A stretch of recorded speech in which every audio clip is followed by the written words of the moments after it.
Hello বন্ধুরা, কেমন আছেন সবাই? আশা করি ভালোই আছেন।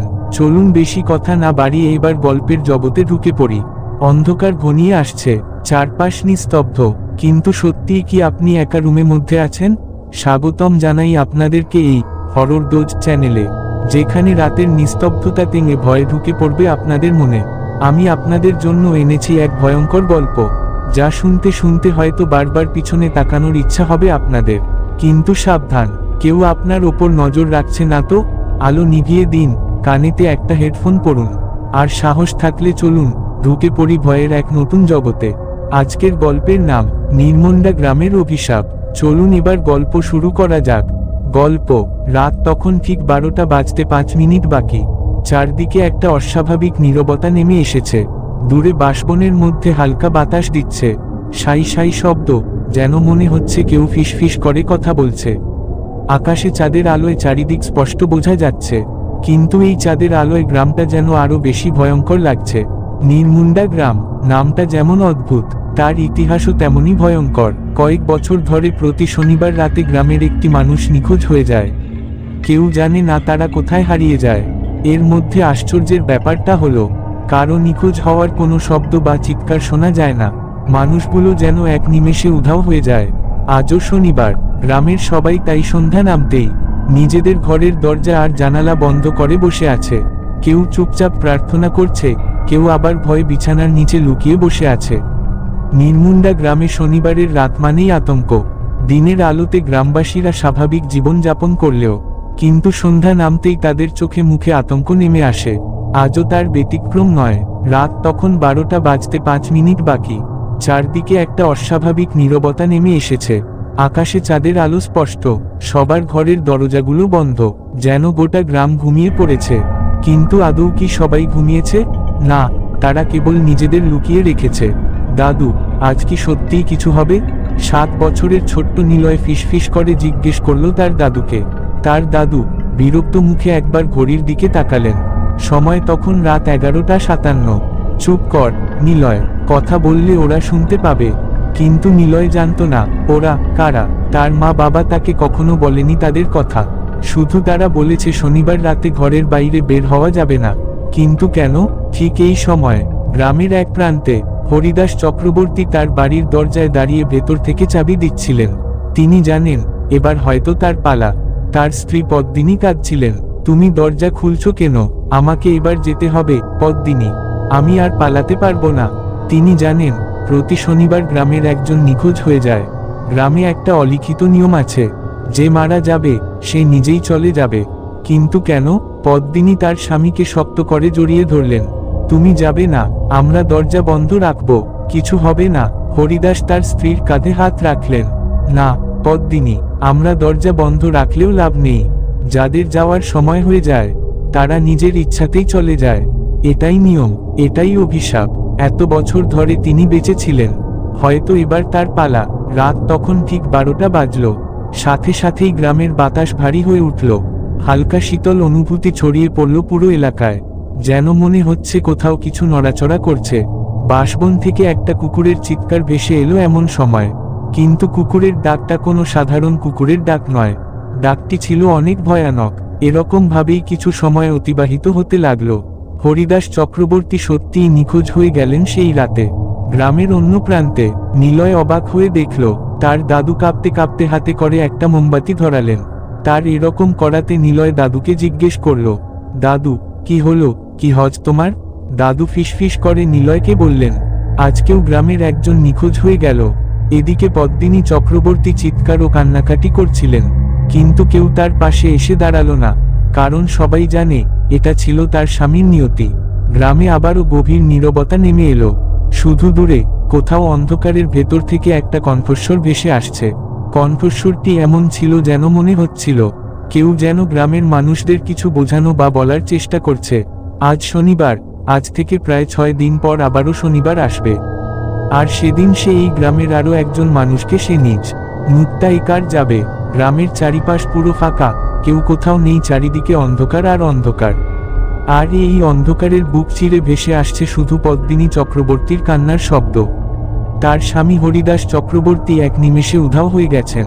তাদের ঘরের কোনো দরজা আর জানালা খোলা বা ভাঙ্গা হয়নি।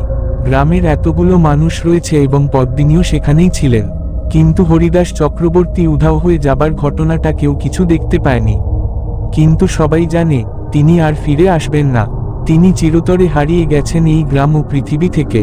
রাত তখন 12টা 5 বেজে গেছে। গ্রামের বাতাসে একটা ঠান্ডা অনুভূতি ছড়িয়ে পড়েছে, যেন মনে হচ্ছিল গ্রামটির সবকিছুর ওপরে কেউ যেন সবসময় নজর রেখে চলেছে।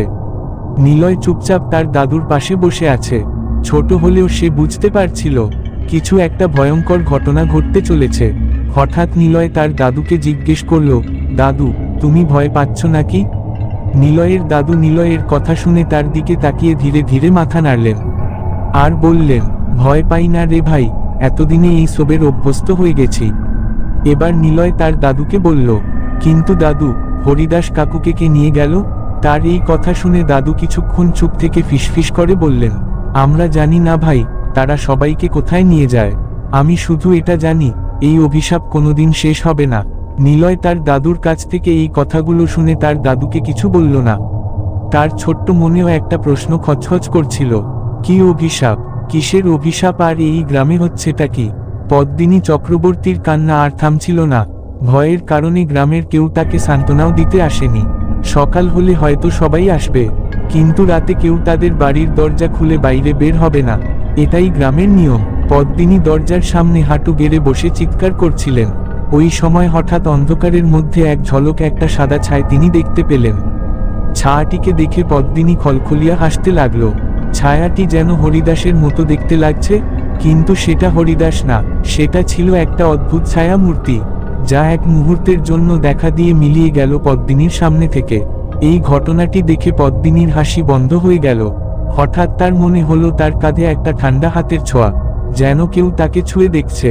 সেই সময় তিনি ভয়ের কারণে চিৎকার করতে করতে সবার বাড়ির দরজায় ধাক্কা দিতে লাগলেন, কিন্তু গ্রামের নিয়ম অনুযায়ী কেউ রাতে দরজা খুললেন না। ওই সময় পদ্মিনীর কানে একটা ফিসফিসানি ভেসে এলো, যেন কেউ তাকে বলছে, চলো আমাদের সাথে চলো। এই কথাটি শুনে তিনি পেছনে ফিরে তাকালেন, কিন্তু পিছনে কিছুই দেখতে পেলেন না তিনি। এরপর আস্তে আস্তে তার চোখের সামনে অন্ধকার নেমে আসতে শুরু করলো। তারপর তিনি আস্তে আস্তে মাটিতে লুটিয়ে পড়লেন। সকালবেলা পদ্মিনী চক্রবর্তীকে তাদের বাড়ির উঠোনে অজ্ঞান অবস্থায় পাওয়া যায়। গ্রামের লোকজন এসে তার চারপাশ ঘিরে দাঁড়িয়ে আছেন। হরিদাস বাবু নিখোঁজ হয়ে গেছেন। এটা কোনো নতুন ব্যাপার ছিল না গ্রামের মানুষদের জন্য, কারণ প্রতি শনিবার রাতে এরকমই ঘটে আসছে কয়েক বছর ধরে। ওই সময় তাদের মধ্যে কেউ একজন ফিসফিস করে বলে উঠলেন, এবার তাহলে পরের সপ্তাহের জন্য অপেক্ষা। এদিকে নিলয় খেয়াল করল তার দাদু মাটির দিকে তাকিয়ে আছেন। দাদু কিছু লুকাচ্ছে মনে হয়। নিলয় দাদুর দিকে তাকিয়ে ভাবতে লাগলো। সে দেখল দাদুর চোখে জল চলে এসেছে। মনে হয় দাদু গ্রামের বিষয়ে অনেক কিছুই জানেন। নিলয় চুপচাপ তার দাদুর দিকে তাকিয়ে থাকলো, কিন্তু নিলয় চুপচাপ থাকলেও তার মনে এই গ্রামের বিষয়ে আরো কৌতূহল বেড়ে গেল। তার দাদুর চোখে একটা চাপা আতঙ্ক দেখেছে সে, কিন্তু সেই আতঙ্কের বিষয়ে তিনি কাউকে কিছু বলছিলেন না। সেদিনকার সকালটা অন্য দিনের মতোই ছিল, কিন্তু গ্রামের বাতাসে একটা অদ্ভুত ভারী অনুভূতি বোঝা যাচ্ছিল। সবাই জানত হরিদাস চক্রবর্তীর ফিরে আসার আশা কোনো সম্ভাবনা নেই। তবে এবার প্রশ্ন উঠেছে, এরপর কার পালা? গ্রামের কেউ এটা নিয়ে জোরে কথা বলল না, কিন্তু তারা সবাই জানে আগামী শনিবার আবারও কেউ হারিয়ে যাবে। নিলয় তার দাদুর সামনে এসে দাঁড়ালো, আর তার দাদুকে সে জিজ্ঞেস করে বলল, দাদু, তুমি কি জানো এই গ্রামের বিষয়ে? নিলয়ের এই কথা শুনে তার দাদু চমকে উঠে তাকে বলল, কিসের কথা বলছিস তুই দাদু ভাই? নিলয় তার দাদুর কথায় উত্তর দিয়ে বলল, আমি জানি দাদু, তুমি কিছু জানো এই গ্রামের বিষয়ে। কাল রাতে হরিদাস কাকু উধাও হয়ে গেছেন। সকালে তুমি মাটির দিকে তাকিয়ে কাঁদছিলে। এই সবের কারণটা কি? তুমি কি লুকাচ্ছ আমাদের কাছ থেকে? দাদু এবার গভীরভাবে নিলয়ের দিকে তাকালেন, আর নিলয়কে বললেন, কিছু প্রশ্নের উত্তর না জানাই ভালো। হয়তো ওই প্রশ্নের উত্তর জানলে তার অনেক বড় বিপদ হতে পারে। নিলয়ের কচি মনে ভয় ঢুকিয়ে দেওয়ার জন্য এই কথা যথেষ্ট ছিল, কিন্তু তা না হয়ে তার মনে এই গ্রামের বিষয়ে আরো কৌতূহল বেড়ে গেল। এদিকে পদ্মিনী চক্রবর্তী এখনো স্বাভাবিক হননি। সকাল থেকে একবারও কথা বলেননি তিনি। বাড়ির উঠোনে বসে ফ্যালফ্যাল করে তাকিয়ে রয়েছেন আকাশের দিকে। গ্রামের সব মহিলারা ফিসফিস করে বলাবলি করছিল, এবারও পাগল হয়ে যাবে মনে হয়। প্রতিবারের মতো এবারও তাই হবে। আগামী শনিবার হয়তো এর পালা। কিন্তু হঠাৎ পদ্মিনী ফিসফিস করে বললেন, সে ফিরে এসেছে। সবাই তার মুখ থেকে এই কথা শুনে চমকে গেল। কি বলছে পদ্মিনী? পদ্মিনী তাদের দিকে ধীরে ধীরে মাথা ঘুরিয়ে বললেন, হরিদাস রাতে ফিরে এসেছিল। গ্রামের লোকজন তার এই কথা শুনে সবাই চুপচাপ হয়ে গেল। তখন যেন মনে হচ্ছিল কেউ যেন শ্বাস প্রশ্বাসও নিচ্ছে না। এমন সময় তাদের মধ্যে একজন সাহস করে বলে উঠলেন, তুমি কি বলছো হে পদ্মিনী? মৃতরা কি ফিরে আসে মারা যাবার পরে? তার এই কথা শুনে পদ্মিনীর তখন বলতে শুরু করলো, সে রাতে ফিরে এসেছিল। ওই ঘরে জানালার পাশে দাঁড়িয়ে আমাকে সে ডাকছিল।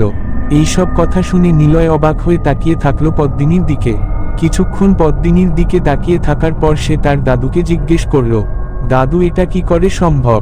তখন তার দাদু তাকে থমথমে কণ্ঠে বলল, হ্যাঁ সম্ভব, কোনো কিছুই অসম্ভব নয়। কিন্তু যারা মারা যাবার পর ফিরে আসে তারা আর মানুষ থাকে না, তারা হয়ে যায় প্রেত আত্মা। দাদুর মুখে এসব কথা শুনে নিলয়ের কৌতূহল আরো বেড়ে গেল। ভয় ও আতঙ্কের মধ্যে সারাদিনটা কেমনভাবে কেটে গেল কিছু বোঝা গেল না।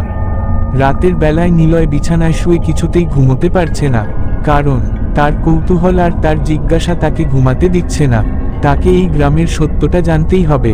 তাই সে মনে মনে ঠিক করে নিল সে রাতের বেলা বাড়ির বাইরে যাবে।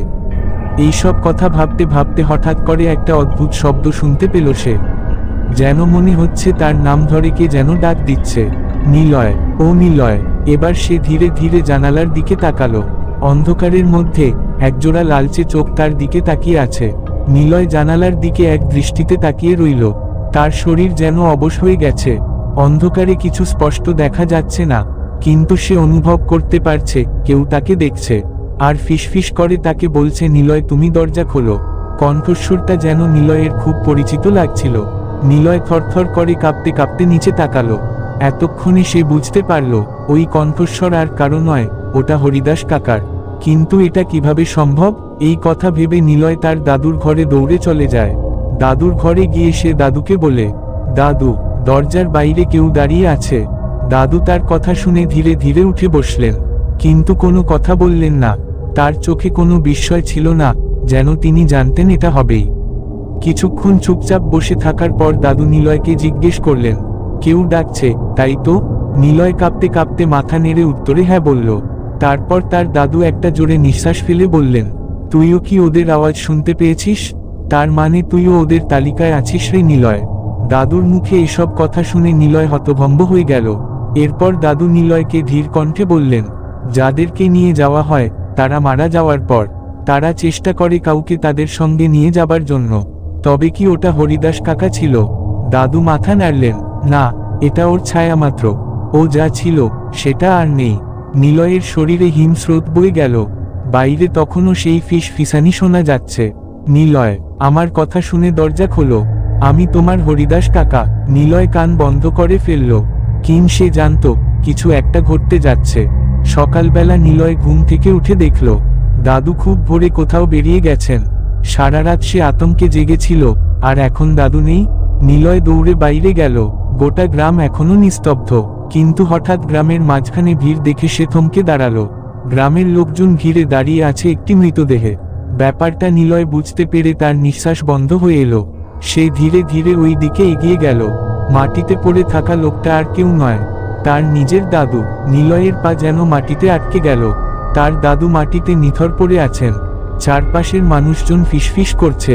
কেউ বলছে শনিবার রাতে এবার ওনার পালা ছিল।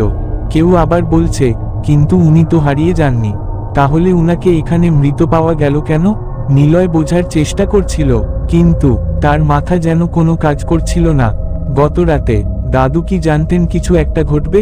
তাহলে তিনি কোথায় গিয়েছিলেন? তুইও ওদের তালিকায় আছিস নিলয়। দাদুর কথাগুলো আবার তার মাথায় ঘুরপাক খেতে লাগলো। পদ্মিনী চক্রবর্তী ধীরে ধীরে সামনে এলেন। তার চোখে ভয় আর বিস্ময় মিশে আছে। এতদিন যারা হারিয়ে গেছে তাদের কাউকে কখনো পাওয়া যায়নি, কিন্তু এবার ওনাকে পাওয়া গেল। এটা কিভাবে সম্ভব? গ্রামের লোকেরা নীরবে একে অপরের দিকে তাকালো। বয়সী গোপাল কর্তা মুখ খুললেন। হয়তো উনি কিছু জানতেন, হয়তো এই অভিশাপের বিরুদ্ধে কিছু করতে চেয়েছিলেন। কথাটা শুনে সবার গায়ের লোম খাড়া হয়ে গেল। কেউ কখনো এই অভিশাপের বিরুদ্ধে কিছু করতে চায়নি, কেউ কখনো প্রশ্ন তোলেনি। কিন্তু যদি কেউ এই অভিশাপের বিরুদ্ধে কিছু করে, তবে কি তার পরিণতি ভালো হবে না? নিলয় কাপা গলায় বলল, আমার দাদু কিছু একটা জানতেন। সবাই তার দিকে তাকালো। উনি বলেছিলেন, ওরা যাদের নিয়ে যায় তারা ফিরে আসে, কিন্তু তারা আর মানুষ থাকে না। লোকজনের মুখ বিবর্ণ হয়ে গেল। পদ্মিনী ফিসফিস করে বললেন, তাহলে কেন উনাকে ওরা ফিরিয়ে দিল? গোপাল কর্তা মাথা নাড়লেন, না, ওরা কাউকে ফেরায় না, কিন্তু যদি কেউ নিজেই ফেরার চেষ্টা করে তাহলে সে ফিরে আসে। এইসব কথা সবাই শুনে অবাক হয়ে দাঁড়িয়ে রইল। গোপাল কর্তা গভীর শ্বাস নিয়ে বললেন, হয়তো উনি সত্য জানতে পেরেছিলেন, আর সত্য জানার জন্যই তাকে এই কথা বলে তিনি চুপ করে গেলেন। তিনি বাক্যটা আর শেষ করলেন না। মনে হচ্ছে তিনিও অনেক ভয় পেয়ে গেছেন, কিন্তু নিলয় কোনো ভয় পায় না। তাই তখন নিলয় উঠে দাঁড়িয়ে বলল, আমি জানব সত্যটা। আমার দাদু কি জেনেছিলেন তা আমি বের করব সেই সত্যটা। নিলয়ের চোখ জলে ভরে গেছে, কিন্তু সে কাঁদতে পারছিল না। তার দাদুই ছিল তার একমাত্র আশ্রয়, একমাত্র অভিভাবক। আজ তিনি চুপচাপ পড়ে আছেন, নিথর হয়ে। কিন্তু নিলয়ের মনে একটা প্রশ্ন তখনও ঘুরপাক খাচ্ছিল, দাদু কোথায় গিয়েছিলেন রাতে? তিনি কি জানতেন? তার মন বলছিল, দাদুর মৃত্যুটা স্বাভাবিক নয়। এটাই মনে হচ্ছে গ্রামের অভিশাপের সঙ্গেই জড়িত আছে। সন্ধ্যা নামার আগেই নিলয় দাদুর ঘরে ঢুকল। এই ঘরটা তার খুব পরিচিত, কিন্তু আজ যেন অচেনা লাগছে। নিলয় ধীরে ধীরে দাদুর আলমারি খুলল। ভেতরে পুরনো কিছু বই, পোশাক আর একটা কাঠের বাক্স রাখা। বাক্সটা আগে নিলয় কোনো দিন দেখেনি। নিলয় ধীরে ধীরে বাক্সটা খুলল। ভেতরে একটি পুরনো নোটবুক এবং একটি হলুদ হয়ে যাওয়া মানচিত্র খুঁজে পেল। নিলয় দ্রুত নোটবুক খুলে পড়তে লাগল। প্রথম কয়েক পৃষ্ঠায় গ্রামের কথা লেখা ছিল, কিন্তু হঠাৎই কিছু লেখা তার চোখে পড়ল। প্রতিবার একজন হারিয়ে যায়, কিন্তু তাদের আত্মা ফিরে এসে আরেকজনকে ডাকে। অন্ধকারের নিচে পথ লুকিয়ে আছে। যারা সত্য জানতে চায় তাদের জন্য সেই পথ খোলা। আমি আজ রাতে যাচ্ছি, যদি ফিরে না আসি তাহলে আমার কথা সবাই মনে রাখবে। নিলয়ের শ্বাস বন্ধ হয়ে আসছিল। দাদু কোথায় গিয়েছিলেন? তখনই তার চোখ পড়ল মানচিত্রের দিকে। গ্রামের শেষ প্রান্তে এক লাল কালির চিহ্ন দেওয়া ছিল, তার নিচে লেখা রয়েছে পাহাড় তলার কুয়ার কথা। রাতে নিলয় একাই বেরিয়ে পড়ল। গ্রামের বাতাস কেমন থমথমে লাগছিল তার। সবাই ঘুমিয়ে পড়লেও সে জানত এই রাত অভিশপ্ত। ওই সময় হঠাৎ নিলয়ের কানে কারো ডাক ভেসে এলো। তখন নিলয় চমকে পেছনে তাকালো। কেউ নেই, কিন্তু এই ডাক সে আগেও শুনেছে, হরিদাস কাকার ডাক। হঠাৎ আবার যেন কে বলে উঠল, আমি জানি তুই শুনতে পাচ্ছিস। নিলয়ের গা শিউরে উঠল এবার, কিন্তু সে পিছিয়ে এলো না। কোনোভাবে পাহাড় তলার কুয়ার কাছে পৌঁছে গেল সে। কুয়োটা বিশাল, চারিদিক গভীর আর অন্ধকারে ঢেকে আছে। নিলয় একটু এগিয়ে গিয়ে দেখল, কুয়োর ভেতর যেন কিছু নড়াচড়া করছে। হঠাৎ বাতাস থমকে গেল, চারপাশ নিস্তব্ধ। আর তখনই কুয়োর ভেতর থেকে একটা হাত উঠে এলো নিলয়ের দিকে। নিলয় ভয়েতে সেখানে যেন জমে গেল। কুয়োর ভেতর থেকে উঠে আসা সেই হাতটা ধীরে ধীরে ওপরের দিকে উঠে গেল। চামড়াহীন, কঙ্কালসার, পচা মাংস লেগে থাকা একটা হাত। নিলয়ের দেখে শরীর শিউরে উঠল। এটা কি? সে আবার এক পা পিছিয়ে যেতে গেল। পা পিছাতে গিয়ে সে পা পিছলে পড়ে যাচ্ছিল, কিন্তু সে নিজেকে সামলে নেয়। কুয়োর ভেতর থেকে তখনও একটা গুঞ্জনের মতো শব্দ আসছিল, যেন কেউ তাকে বলছে, নিলয় নিচে আয়, আমি তোর জন্য অপেক্ষা করছি। নিলয় আতঙ্কে পেছনে তাকালো। কেউ নেই, কিন্তু সেই গলার শব্দটা তার পরিচিত। এটা তার দাদুর কণ্ঠস্বর ছিল। নিলয় তখন দোটানায় পড়ে যায়, এবং কি করবে ভাবতে ভাবতে একসময় সে জিজ্ঞেস করে বলেই ফেলল, দাদু তুমি কি এখানে আছো? পরস্পর দুই একবার জিজ্ঞেস করার পরও কোনো উত্তর এলো না। শুধু একটা অদ্ভুত শীতল আকার তাস কুয়োর ভেতর থেকে উঠে আসছিল। নিলয় বুঝতে পারছিল এখানে কিছু একটা আছে, কিন্তু সে কি সত্যিই কুয়ার ভেতরে নামবে? দাদুর লেখা সেই নোটবুকের কথা মনে পড়ল। অন্ধকারের নিচে পথ লুকিয়ে আছে। যারা সত্য জানতে চায় তাদের জন্য সেই পথ খোলা। এইসব কথা ভেবে নিলয় কুয়োর নিচে নামার সিদ্ধান্ত নেই। এরপর সে কোন নিচে নামতে শুরু করে। প্রথম ধাপগুলোতে তার কিছু মনে হচ্ছিল না। কিছুটা নিচে নামতেই তার অনুভব হতে লাগলো যেন শ্বাস আটকে আসছে।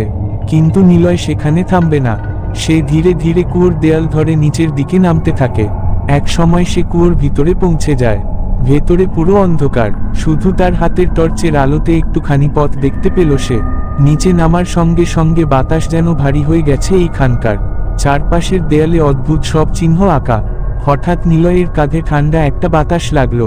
বাতাসটা তার কাঁধে লাগার সঙ্গে সঙ্গে সে সেখানে থমকে গেল। তার মনে হলো কেউ যেন তার পাশ থেকে সরে গেল, কিন্তু সে কিছু দেখতে পেল না। হঠাৎ করে ওই সময় তার পায়ের মাটি সরে যেতে শুরু করলো।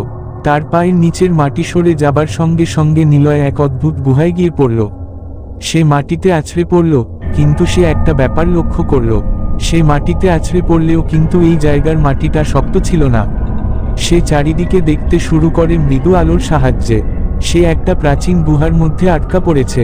চারদিকে পুরনো পাথরের স্তম্ভ, আর দেয়ালে খোদাই করা কিছু লেখা।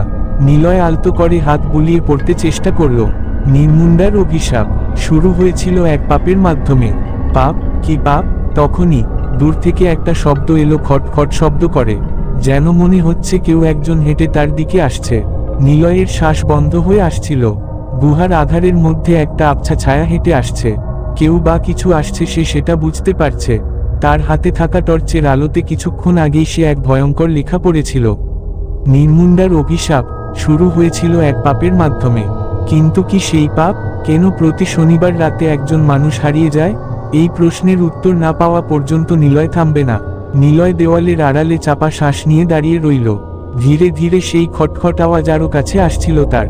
আর তারপর একটা বিকৃত চেহারার লোক তার সামনে আলোয় এসে দেখা দিল। তার গায়ের চামড়া পচা, চোখ দুটো ফাঁকা, গায়ে ছেঁড়া কাপড়, আর সবচেয়ে ভয়ঙ্কর ব্যাপার, সে হরিদাস কাকার মতো দেখতে। কিন্তু এটা মানুষ নয়, এটা কোনো অভিশপ্ত আত্মা। নিলয় তাকে দেখে এক পা পিছিয়ে গেল, কিন্তু সেই অশুভ আত্মাটি তার দিকে তাকিয়ে রইল। তার ফাঁকা চোখের গহ্বরে কিছু ছিল না, কিন্তু নিলয়ের মনে হলো সে যেন সরাসরি নিলয়ের মন পড়ছে।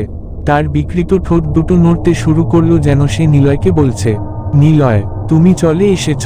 তার গলার স্বর হরিদাস কাকার মতো লাগলেও তার কণ্ঠের স্বর ছিল বিকৃত। নিলয়ের গা শিউরে উঠল, কিন্তু সে দৃঢ় কণ্ঠে তাকে বলল, তুমি হরিদাস কাকা না। কে তুমি?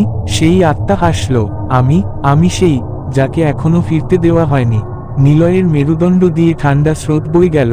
পেছনে থেকে আরো কণ্ঠ ভেসে এলো তার কানে, তুমি সত্য জানতে চেয়েছিলে না, নিলয়। সে চারদিকে তাকিয়ে দেখল, আরো কিছু ছায়া তার চারপাশে উদয় হয়েছে। গুহার দেয়ালে প্রতিটা বিকৃত চেহারা যেন বাস্তব হয়ে উঠছে। তখনই নিলয়ের চোখ পড়ল গুহার একদিকের দেওয়ালে খোদাই করা আরো কিছু লেখার ওপর। সে ধীরে ধীরে কাছে গেল লেখাগুলোর। তারপর সে লেখাগুলো পড়তে শুরু করল। সেখানে লেখা আছে, নির্মুণ্ডার গ্রামের মানুষ এক সময় তারা পাতালে বসবাসকারীদের সঙ্গে বিশ্বাসঘাতকতা করেছিল, তাই ওরা প্রতিশোধ নিতে এই গ্রামে ফিরে আসে। প্রতি শনিবার তাদের প্রাপ্য অনুযায়ী কাউকে না কাউকে তারা নিয়ে যায়। নিলয়ের মাথা ঝিমঝিম করতে লাগলো। এটা শুধু একটা সাধারণ অভিশাপ নয়, এই অভিশাপ গ্রামের মানুষদের রক্ত দিয়ে আজও ঘটে চলেছে। নিলয় কি আসল সত্যের কাছাকাছি পৌঁছে গেছে? পাতালের মানুষ কারা? নির্মুণ্ডার অতীতের পাপ কি? নিলয় কি এখান থেকে পালাতে পারবে? নিলয়ের পুরো শরীর শিউরে উঠল। গুহার দেয়ালে খোদাই করা লেখাগুলো যেন তার দিকে চিৎকার করে উঠছিল। নির্মুণ্ডার মানুষ একসময় পাতালে বসবাসকারীদের সঙ্গে বিশ্বাসঘাতকতা করে। ওরা সেই কারণে প্রতিশোধ নিতে ফিরে এসেছে এই গ্রামে। নিলয়ের পা দুটো যেন জমে গিয়েছিল। হঠাৎ কানের কাছে একটা ঠান্ডা নিঃশ্বাস অনুভব করল সে। তুমি তো আমাদের বিষয়ে জানার জন্য এসেছ, নিলয়। অন্ধকারের মধ্যে অচেনা গলার শব্দ এলো নিলয়ের কানে। সে দ্রুত পেছনে ঘুরে তাকালো, কিন্তু সেখানে কেউ নেই, শুধু নিখাদ শূন্যতা। নিলয় এবার মাঠ রস্যই কাটতে পড়ে থাকা শুকনো হাড়ের স্তূপগুলোর দিকে তাকালো। এগুলো কার? সে টর্চের আলো এগিয়ে আসতেই দেখল কিছু হাড়ে নির্মুণ্ডা গ্রামের পুরনো লোকদের পোশাকের অংশ আটকে আছে। এরা কি হারিয়ে যাওয়া সেই সব মানুষদের কঙ্কাল? এটা ভাবতেই তার গা শিউরে উঠল। কিন্তু হঠাৎ তার সামনে একটা ছায়া গাঢ় হতে শুরু করলো। নিলয়ের সামনে আচমকা কিছু একটা দৃশ্য ভেসে উঠল। চারপাশের পাথরের দেয়ালে একটি অদ্ভুত দৃশ্য ফুটে উঠছে, ঠিক যেন অতীতের কোনো ঘটনার ছায়া। নিলয় তাকিয়ে দেখল নির্মুণ্ডা গ্রামের একদল মানুষ। তারা আতঙ্কিত হয়ে দাঁড়িয়ে আছে। তাদের সামনে দাঁড়িয়ে আছে কিছু অদ্ভুত আকৃতির মানুষ। তারা মানুষের মতোই, কিন্তু তাদের গায়ের চামড়া একেবারে সাদা। তাদের চোখগুলো ছিল লাল। এরা কারা? গ্রামবাসীরা পাতালের মানুষদের দিকে অস্ত্রতাক করেছে। তারা ভয় পাচ্ছে, কিন্তু পাতালের মানুষেরা ধীরে ধীরে এগিয়ে আসছে। হঠাৎ তাদের মধ্য থেকে তাদের নেতা সামনে এসে বললেন, আমরা তোমাদের থেকে কিছু চাই না, শুধু আমাদের শহর ফেরত দাও। কিন্তু গ্রামবাসীরা রাজি হয়নি। তারা ভয় পেয়েছিল। তারা ভেবেছিল যে পাতালের মানুষ মানেই অভিশপ্ত। তাই এক রাতে গ্রামের প্রধানদের নেতৃত্বে পাতালের মানুষদের হত্যা করা হয়। তাদের দেহগুলো এই পাতালেই ফেলে দেওয়া হয়েছিল। আর তারপর থেকে প্রতি শনিবার এক এক করে নির্মুণ্ডার মানুষ হারিয়ে যেতে শুরু করল। নিলয়ের সামনে সত্য উন্মোচিত হচ্ছে। হঠাৎ ওই ছায়া মূর্তিটি হাওয়াতে মিলিয়ে গেল, আর চারপাশে আবারও অন্ধকার নেমে এলো। নিলয় তখন ভয়ে চিৎকার করে উঠল। নির্মুণ্ডার মানুষেরা নিজেরাই এই অভিশাপ তৈরি করেছিল। কিন্তু এখন কি হবে? গ্রামের নিরীহ মানুষগুলো কেন হারিয়ে যাচ্ছে? নিলয় মাথা নিচু করতেই দেখে গুহার দেয়ালে লেখা নতুন কিছু শব্দ। অভিশাপ শেষ করার একমাত্র উপায় সত্য প্রকাশ করা। কিন্তু সাবধান, সত্য প্রকাশ করলে পাতালের মানুষ তোমাকে ছাড়বে না। নিলয়ের মেরুদণ্ড বেয়ে ঠান্ডা স্রোত বয়ে গেল। তার সামনে একটি বিকৃত মুখ ফুটে উঠল, আর সে নিলয়কে বলল, তুমি আমাদের সত্যটা জেনে গেছ, তাই তুমি এখান থেকে পালাতে পারবে না। নিলয় কি সত্যি সত্যি আটকে গেছে? সে কি গ্রামবাসীদের সতর্ক করতে পারবে? অভিশাপ কি ভাঙা সম্ভব?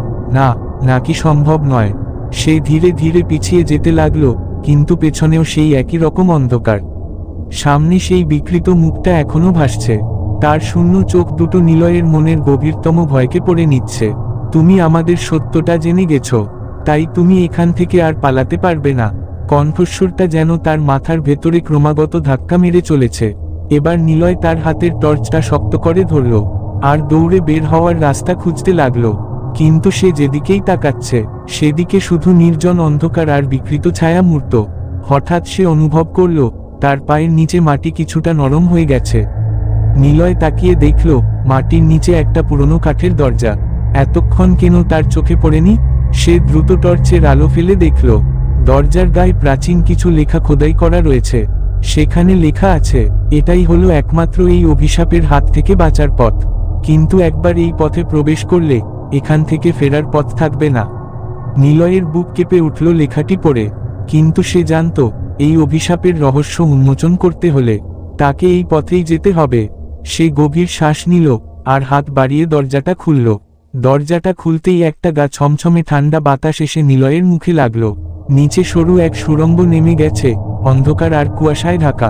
নিলয় ধীরে ধীরে নিচে নামতে লাগলো। তার প্রতিটি পায়ের চাপেই মনে হচ্ছিল যেন শত শত বছরের পুরনো ধুলোমাখা কঙ্কাল ছড়িয়ে আছে মাটির নিচে। সিঁড়িগুলো শেষ হতে হঠাৎই তার চোখে পড়ল একটা বিশাল প্রাচীন নগরের ধ্বংসাবশেষ। এটা কিভাবে সম্ভব? কোথাও কোথাও বিশাল পাথরের স্তম্ভ পড়ে আছে, সেখানকার ভাঙাচোরা ঘর বাড়ি বারান্দায় একটা অদ্ভুত ধরনের ফ্যাকাশে আলো জ্বলছে। আর আশ্চর্যের ব্যাপার, নিলয় দেখল দূরে একটা ছায়া মূর্তির মতো কেউ দাঁড়িয়ে আছে। নিলয়ের বুক ধুকধুক করতে লাগলো। সামনে এগিয়ে যেতেই একটা বিশাল প্রাচীন কাঠামোর সামনে এসে দাঁড়ালো সে। এই জায়গাটা বা এই শহরটাই কি পাতালের মানুষদের বসবাসের স্থান ছিল? হঠাৎ ওই সময় তার চোখ পড়ল একটা বড় পাথরের ফলকের দিকে। ফলকটিতে লেখা আছে, আমরা নির্মুণ্ডা গ্রামকে বিশ্বাস করেছিলাম, কিন্তু তারা আমাদের সঙ্গে বিশ্বাসঘাতকতা করে আমাদের ধ্বংস করে দিল। নিলয় দ্রুত চারপাশে তাকিয়ে দেখল গুহার দেয়ালেতে অদ্ভুত সব চিত্রকর্ম খোদাই করা রয়েছে। নির্মুণ্ডার মানুষদের হাতে তারা নির্মমভাবে খুন হয়েছিল। আর তারপর থেকেই সেখানে প্রতি শনিবার একের পর এক মানুষ সবগুলোকে পাতালে টেনে নিয়ে আসা হয়। নিলয়ের গায়ে কাটা দিয়ে উঠল ওই লেখাগুলো পড়ে। হঠাৎ তার পিছন থেকে একটা চাপা কান্নার শব্দ এলো। নিলয় পিছনে দ্রুত ঘুরে দাঁড়ালো।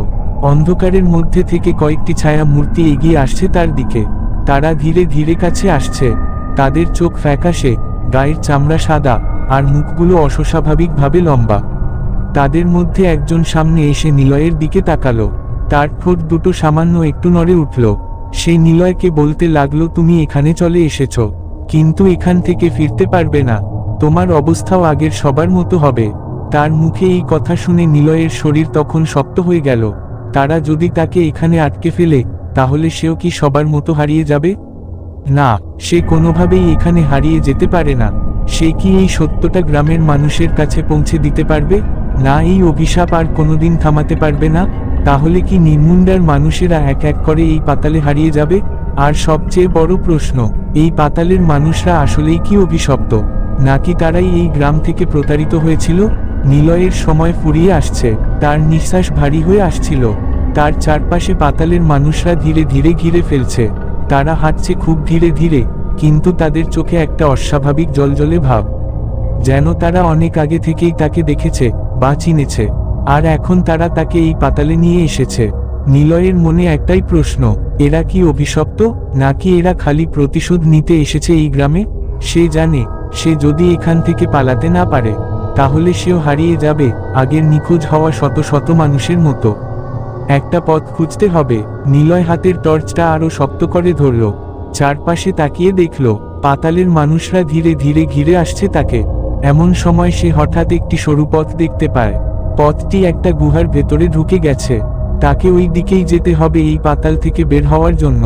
তাই সে তখন একটানে দৌড় দিল ওই সরু পথের দিকে। কিন্তু ঠিক তখনই তার সামনে বিশাল একটা ছায়া মূর্তি নেমে এলো। তারপর ওই মূর্তিটি তাকে একটা ভারী কণ্ঠে গম্ভীর স্বরে বলল, পালানোর চেষ্টা করছো কেন নিলয়? নিলয়ের চোখ বিস্ফারিত হয়ে গেল ওই ছায়া মূর্তিটির কথা শুনে। এই কণ্ঠ সে আগেও শুনেছে। এমন সময় পাতালের মানুষদের নেতার আত্মা আস্তে আস্তে সেই বিশাল ছায়ার আকারে স্পষ্ট হলো। একজন লম্বা, কঙ্কালের মতো পাতলা মানুষ দাঁড়িয়ে আছে তার সামনে। তার চোখ দুটো লালচে আলোয় জ্বল করছে, আর তার হাতে ধরা একটা পাথরের লাঠি। তুমি আমাদের ইতিহাস জেনে গেছো, তাই আমরা তোমাকে এখান থেকে ফিরে যেতে দেব না। হঠাৎ করে কিছুটা দূরে একটি বন্ধ দরজা দেখতে পেল সে। দরজাটি দেখে সে দরজাটির দিকে এগিয়ে যায়, এবং সে দরজার কাছে পৌঁছে দরজায় হাত রাখতেই তার হাতে একটা শীতল অনুভূতি হলো। হঠাৎই গুহার ভেতরটা আবারও কেঁপে উঠল। নিলয়ের সামনে ধুলো উড়ে একটা গোপন দরজা খুলে গেল। ওপাশে অন্ধকারের ভেতর একটা সিঁড়ি নেমে গেছে নিচের দিকে। নিলয়ের মনে হলো এটাই হলো তার একমাত্র পালানোর পথ। সে ওই অন্ধকারের ভেতর আরো গভীরে এক মুহূর্ত অপেক্ষা করল না। দ্রুত সিঁড়ির দিকে দৌড় দিতে লাগলো। পিছনে পাতালের মানুষেরা চিৎকার করছে, তুমি আমাদের ধোঁকা দিচ্ছ, থামো থামো থামো। কিন্তু নিলয় থামল না। সে জানে, যদি সে তাদের কথা শুনে একবারও থেমে যায়, তাহলে সে আর এখান থেকে জীবিত ফিরতে পারবে না। সিঁড়ির শেষে একটা ঘর, ভেতরে একটা বিশাল পাথরের ফলক। তাতে লেখা আছে, যদি অভিশাপ ভাঙতে চাও তাহলে আলো নিয়ে এসো। অন্ধকারে সত্য হারিয়ে যায়, আলোই একমাত্র মুক্তিপথ। নিলয়ের মাথায় একটা চিন্তা এলো। তার ব্যাগে একটা মোমবাতি আছে। সে ব্যাগ থেকে তাড়াতাড়ি মোমবাতিটা বের করলো। তার হাতে কাঁপুনি ধরেছে। সে দ্রুত লাইটার বের করে আগুন জ্বালালো মোমবাতিতে, আর সঙ্গে সঙ্গে পুরো ঘর আলোয় ভরে উঠল। আর তখনই পাতালের মানুষেরা চিৎকার করে উঠল, না, এটা করো না। তাদের শরীর কাঁপতে লাগলো, চোখ ধীরে ধীরে নিভে যেতে লাগলো। অভিশাপ কি শেষ হয়েছে? গুহার চারপাশে কাঁপুনি শুরু হলো। নিলয় বুঝতে পারল সে একটা ভয়ঙ্কর জিনিস করে ফেলেছে। এই অভিশাপ কি সত্যিই শেষ হতে চলেছে, নাকি আরো ভয়ঙ্কর কিছু অপেক্ষা করছে তাদের জন্য? গুহার ভেতরে আলো ছড়িয়ে পড়তেই চারপাশের সবকিছু কেঁপে উঠল। নিলয় স্তম্ভিত হয়ে দেখল পাতালের মানুষদের শরীর এক এক করে বাষ্পের মতো মিলিয়ে যাচ্ছে। তারা যন্ত্রণায় কাতর হয়ে আর্তনাদ করছে, না, অভিশাপ শেষ করা যাবে না, আলো আমাদের শেষ করে দেবে। নিলয়ের মনে একটা অদ্ভুত অনুভূতি কাজ করল। তাহলে কি এরা সত্যিই অভিশপ্ত ছিল? কিন্তু পরের মুহূর্তেই চারপাশের দেওয়াল আবারও কাঁপতে শুরু করলো, যেন পুরো পাতালের শহর ধসে পড়বে। নিলয় জানত এখানে আর এক মুহূর্তও থাকা যাবে না। সিঁড়ির পথ ধরে উপরে ওঠার চেষ্টা করতেই সে অনুভব করলো পায়ের নিচের মাটি ধসে যাচ্ছে। নিচের অন্ধকার থেকে আসছে অজানা গর্জন আর অদ্ভুত ফিসফিসানি। কোথা থেকে যেন কেউ তাকে বলছে, তুমি চলে যেতে পারবে না, এই অভিশাপ এখনো শেষ হয়নি। নিলয়ের কপালে ঘাম জমতে লাগলো।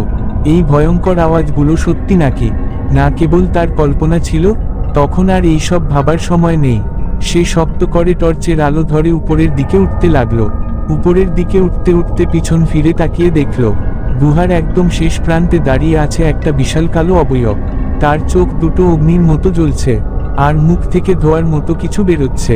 নিলয়ের মাথার ভেতর অদ্ভুত এক কণ্ঠস্বর ধাক্কা দিল, যেন কেউ তাকে বলছে, তুমি সত্যটা জেনে গেছো, কিন্তু তুমি সত্য নিয়ে বেঁচে থাকতে পারবে না।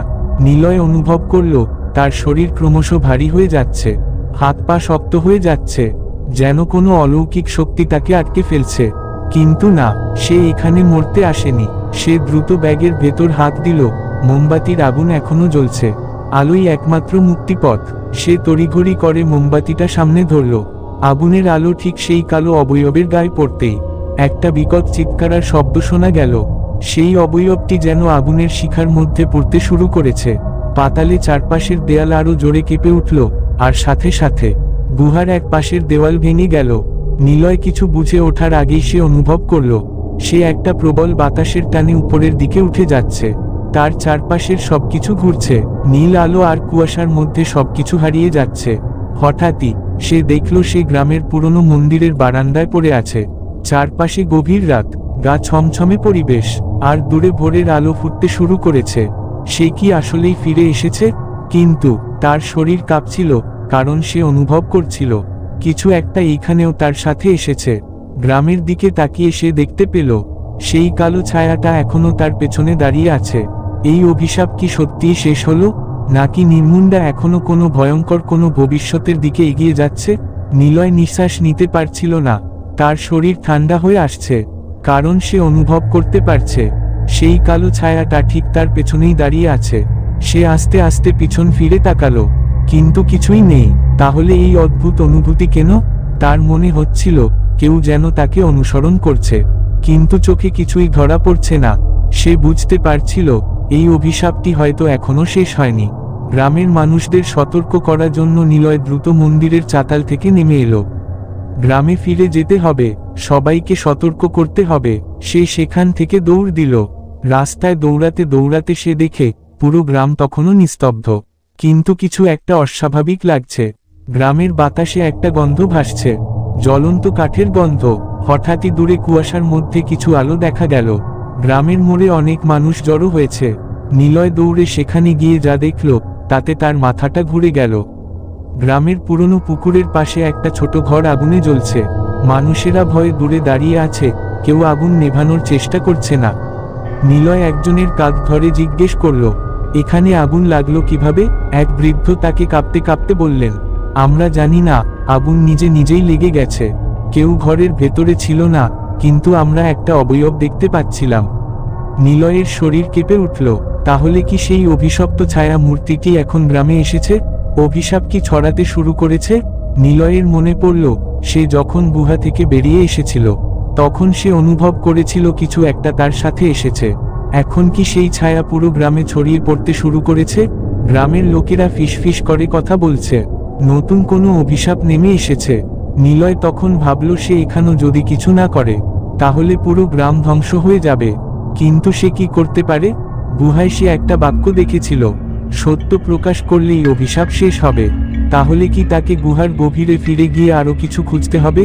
কিন্তু সে কি আরেকবার গুহায় নামতে পারবে, নাকি তার অপেক্ষায় আছে আরো ভয়ঙ্কর কিছু?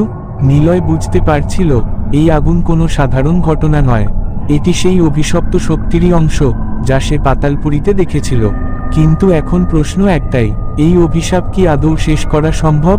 গ্রামের বয়োজ্যেষ্ঠরা এক জায়গায় জড়ো হয়েছে, তারা গভীর উদ্বেগ নিয়ে নিজেদের মধ্যে আলোচনা করছে। হঠাৎই এক বৃদ্ধা সবাইকে ফিসফিস করে বললেন, অভিশাপ শেষ করার একটাই উপায় আছে। নিলয় তৎক্ষণাৎ তার দিকে তাকালো। কি উপায়? কি করতে হবে? বৃদ্ধা একটা দমকা নিঃশ্বাস নিলেন, তারপর বললেন, তোমাকে আবারও ওই গুহায় যেতে হবে, কারণ ওখানেই লুকিয়ে আছে আমাদের মুক্তির চাবিকাঠি। নিলয়ের হৃদস্পন্দন বেড়ে গেল। এখন আবার পাতালের ওই শহরে নামতে হবে তাকে। সেখানে তো ভয়ঙ্কর ছায়ারা ঘুরে বেড়াচ্ছে, কিন্তু সে জানত যদি সত্যি এই অভিশাপ শেষ করতে হয় তবে তাকে শেষবারের মতো গুহায় নামতেই হবে। নিলয় এক মুহূর্তও দেরি করল না। সে একটা টর্চ, কিছু খাবার আর একটা ছোট্ট মোমবাতি নিয়ে আবার সেই গুহার পথে রওনা দিল। গ্রামের মানুষজন দূর থেকে তাকে দেখছিল, কিন্তু কেউ কিছু বলছিল না। সবাই জানত যদি নিলয় সফল না হয় তবে হয়তো এই রাতই হবে গ্রামের শেষ রাত। সে একটা দমকা নিঃশ্বাস নিয়ে গুহার ভেতরে প্রবেশ করল।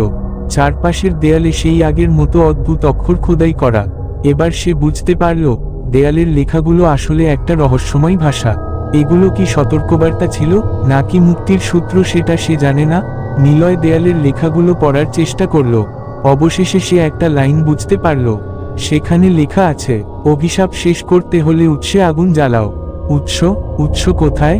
সে সামনে এগোতেই দেখতে পেল গুহার গভীরে একটা বিশাল কুয়া।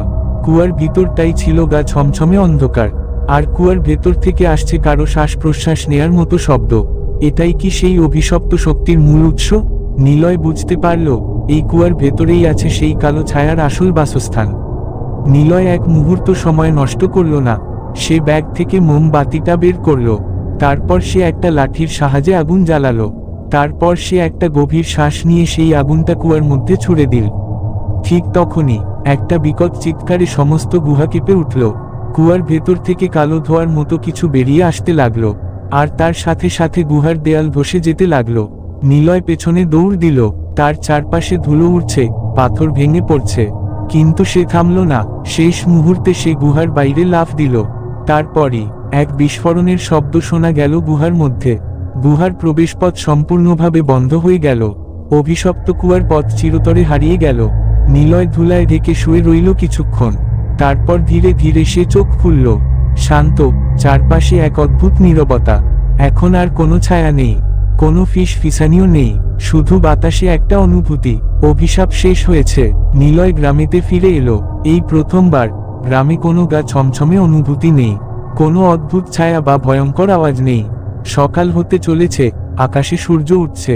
গ্রামের মানুষজন এক এক করে ঘর থেকে বের হচ্ছে। তারা ঘর থেকে বেরিয়ে বিস্ময়ের সাথে দেখতে লাগলো, আজ শনিবার, অথচ গ্রামের কোনো ব্যক্তি আজ নিখোঁজ হয়নি। গ্রামের বৃদ্ধরা কাপা গলায় বলল, অভিশাপ কি সত্যিই শেষ? নিলয় তাদের দিকে তাকিয়ে মাথা ঝাঁকালো। হ্যাঁ, অভিশাপ শেষ হয়েছে। নির্মুণ্ডা আবার আগের মতো স্বাভাবিক হয়ে যাবে। কিন্তু নিলয়ের মনে একটা প্রশ্ন রয়ে গেল, এই অভিশাপ আসলেই কি চিরতরে শেষ হয়েছে, নাকি কোনো একদিন এটি আবার ফিরে আসবে? সে জানে না, কিন্তু এখন অন্তত গ্রাম নিরাপদ। সে একটা গভীর শ্বাস নিল, আর ধীরে ধীরে গ্রামের মাটির ওপর পা রাখল। নির্মুণ্ডা আজ নতুন এক ভোর দেখেছে, আর তার সাথে শেষ হলো নির্মুণ্ডা গ্রামের অভিশাপ। বন্ধুরা, গল্পটা এখানে শেষ হলো। যদি গল্পটা আপনাদের ভালো লেগে থাকে, তাহলে ভিডিওতে লাইক করতে ভুলবেন না। আর এমন আরও শ্বাসরুদ্ধকর গল্প শুনতে সাবস্ক্রাইব করুন এই হরর ডোজ চ্যানেলটিকে, এবং পাশে থাকা বেল আইকনটাও চাপ দিন, যাতে করে নতুন ভিডিও আপলোড হলে সবার আগে আপনার কাছে নোটিফিকেশন পৌঁছে যাবে। আপনাদের প্রতিটা লাইক আর কমেন্ট আমাদের অনুপ্রাণিত করে আরও ভয়ঙ্কর সব গল্প নিয়ে আসতে। তাই নিচে কমেন্টে জানিয়ে দিন গল্পটা কেমন লাগলো, অথবা আপনার নিজের কোনো ভৌতিক অভিজ্ঞতা আছে কিনা, সেটাও কমেন্টে লিখে জানাতে পারেন। আমরা আবার ফিরছি নতুন এক রহস্য বা গল্প নিয়ে। ততক্ষণ পর্যন্ত সাবধানে থাকুন, কারণ অন্ধকারের মধ্যে কেউ একজন সবসময় আপনাকে দেখছে। সো আজকের মতো বিদায় বন্ধুরা, গুড নাইট।